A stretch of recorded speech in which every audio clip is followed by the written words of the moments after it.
Hello, this is Agnish Bhaduri from Visitech Solutions. Welcome to the first part of the Cryptocurrencies course, the story of money. We believe that it is extremely important to understand the concept of money, its story, the previous mediums of exchanges used, what went right with those mediums, and more importantly, what went wrong to understand why we have arrived at the concept of a Bitcoin.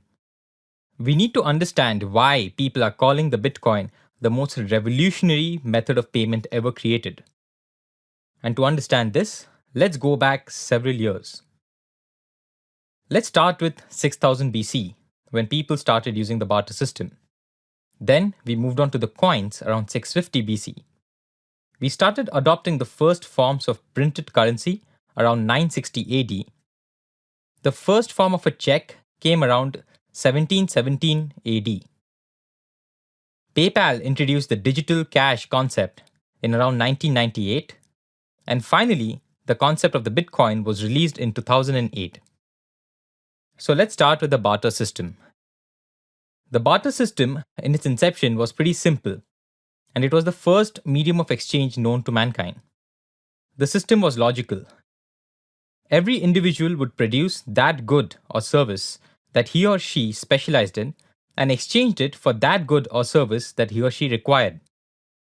Now, this worked well for a while, but there were many flaws that emerged later. The first one was that there was no common unit of value. So let's take a sample case to understand this. Let's say we have two individuals, A and B. A produces rice and B has herds of cattle. Now A and B decide to exchange 10 quintals of rice for one cow. Now, this valuation that one cow is the equivalent of 10 quintals of rice has been decided between A and B at that particular point of time.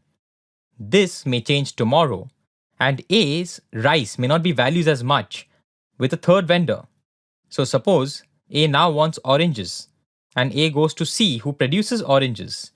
He will now have to come up with a different valuation every time he wants to exchange rice for a different good. So the first main flaw was that there was no common unit of value. Moving on to the second flaw, goods were perishable. This is easy to understand. Cows, rice, these are all perishable goods. They have varying shelf lives. However, if I have one good today, say rice, and I need another good, say a cow, maybe a year later, my rice is not going to last till then. So basically, there was a difference in the timing of demand and supply in the system. The next flaw was that the transportations of goods wasn't as efficient. Again, a very simple point. Transporting large goods was always going to be an issue. And finally, there was no security in the system. Your goods could simply be stolen and used by someone else. You didn't have your own identity on your own assets. Then we approached the concept of gold coins. Men soon realized that gold was a common good that was valued by everyone. And that solved one of the basic problems of the barter system, that there was now a common unit of value. Gold coins were also non-perishable. They also had a very important point, and I would like you to note this down for when we go and reach the stage of the Bitcoin. Gold was non-inflationary. There was always a limited amount of gold reserves in this world. Now, this meant that demand would always keep rising, whereas supply would always be limited. This makes any asset non-inflationary in nature. That means its value will only keep going up. It will never go down. And finally, gold was easily transportable. They were much smaller in size and they were uniform in size. No longer did two different people have to transport two different goods which were different in sizes. Now we come to the flaws. Of course, gold coins weren't perfect, and that is why we don't use them anymore. The first was that they were expensive to mine. Mining gold was not an easy procedure. Second, although we say that they were now smaller in size and easier to carry around, Compare them to today's currency. In hindsight, they were still heavier. Just compare the thought of having to carry your wallet around and a huge sack of gold around. And finally, gold was still not secure. They could still be stolen and used by anyone. That means that they still did not solve the most elemental problem of the barter system, that is security. Next, we came to the concept of paper currency. Now, how did paper currency come around being used? People wanted to solve the issue of security of gold coins. So, they started depositing gold coins with a third party, which we now call banks. In exchange for this gold, banks would then issue an IOU note or a receipt that validates the receipt of this gold. Any person who had these IOU notes could then exchange these for goods elsewhere. These IOUs were nothing but the first form of fiat currency as well. However, their value was backed by an actual physical amount of gold. Now, what were the benefits of the system? First, they were lighter than gold coins and much cheaper to produce. And second, they were backed in value by something. In the initial stage, by a tangible commodity like gold, and later by an intangible commodity like the trust of the government that issues these notes. However, it also had its flaws. The first, again, paper currency did not solve the issue of security. Anyone could steal these notes and then use them again. Second, fiat currencies were inflationary. So, a fiat currency is a form of a currency that is backed by an intangible good, like the trust of the government. Now, because there is no tangible substance backing the value of these notes, a government could print as many as possible. But due to the market forces of supply and demand, the more number of notes that were printed, they would lose their value. Third, black money and parallel economy. There was no way of keeping track of the supply of this money, for what it is being used and who holds it. And that is why they were being used for purposes like creating black money and having a parallel economy. And finally, the gold system, which was done away with in 1970s, because it reduced the flexibility of the central bank to implement the key monetary and fiscal policies required to regulate the economy of the country. We then came to the concept of checks. Now, I believe that the check is very important in concept for the Bitcoin. There are many features that the check has that are very similar to the Bitcoin.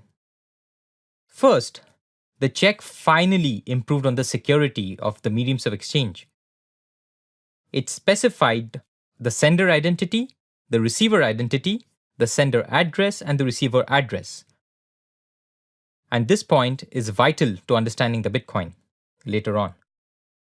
The second is that it used a very basic form of cryptography called the signature to validate that it is indeed the actual sender who's authorizing this transaction.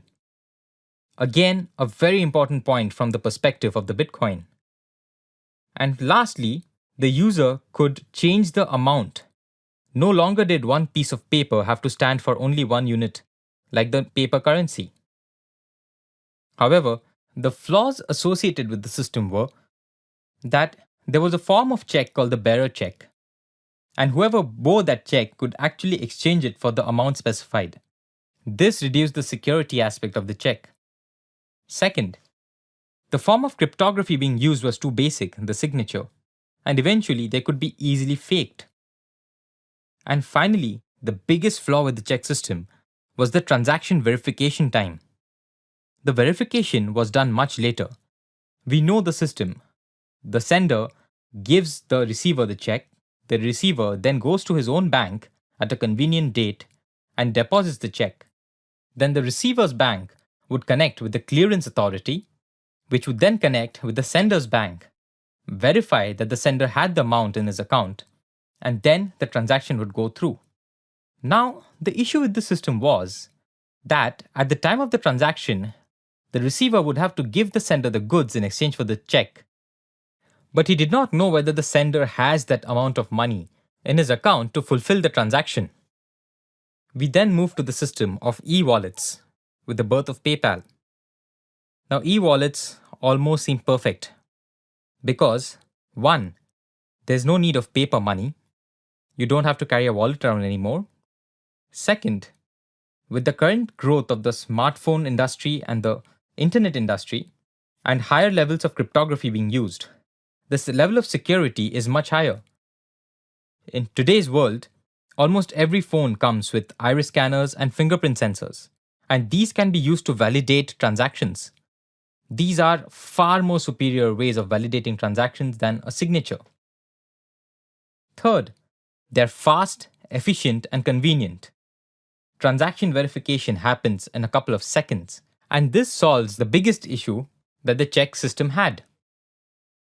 And finally, e-wallets incorporate a much higher level of accountability in the financial system. Now, this enables the regulatory authorities to keep a track of the supply of money, who has how much, and what it is being used for. This could reduce the amount of black money and the amount of money being used for illegal purposes. Now, on the face of it, e-wallets seem pretty perfect. They're a relatively new technology, everyone is using them, and they don't seem to have any flaws. And yes, technically they didn't, and they're still very convenient. So the big question is, why did we have to come up with an alternative system, a new upgraded system called the Bitcoin? Well, you see, the main issue with e-wallets, something that is not apparent even now, is that they are still a part of the existing financial infrastructure. Don't understand what I mean? Very few people did before 2008. In 2008, the world saw the errors and the flaws within the existing financial infrastructure. It revealed that there's an inefficient and corrupt financial system in place. The subprime mortgage crisis that happened, due to which financial markets crashed in a domino effect, large investment banks went bankrupt, and the government started bailing out several banks which, to use the correct term, were too big to fail. And finally, there was the largest recession in global markets since 1929. But this was the economic aftermath. And I'm not going to go into the details of what happened in 2008. But let's look at the emotional aftermath of this crisis. People lost faith in the financial systems. The whole point of a bank is to have a trusted third party who's keeping your wealth safe, a better alternative to keeping hard cash at home. And we used to trust them to keep this money safe, but they did not. They misused this money and they lost all of it. This is when people understood that there is no alternative. They started mass withdrawals from banks. And then they realized that there is no substitute to the current system. Either you keep all of your money at home, which in today's scenario is not a great idea, or you give it to a bank whom you can no longer trust. There was a need for an alternative system, a message to be sent to the financial banks that if you do not perform, there is another person we can go to. And then we came to the year of 2008. Towards the end of 2008, a group of individuals or a single individual under the pseudonym of Satoshi Nakamoto released a white paper that was titled Bitcoin, a peer-to-peer electronic cash system. This white paper was so revolutionary, it challenged the very concept of money and the whole concept of having an intermediary to handle that money. There's a reason why we say that the Bitcoin is the most sophisticated and disruptive technology ever invented. In the next few videos, we will look at how the Bitcoin works and why it is so disruptive, and how it proposes to completely replace the current system. I hope you enjoyed this video. Stay tuned for the next video where we will look at how the Bitcoin functions. This is Agnish Bhaduri. Thank you.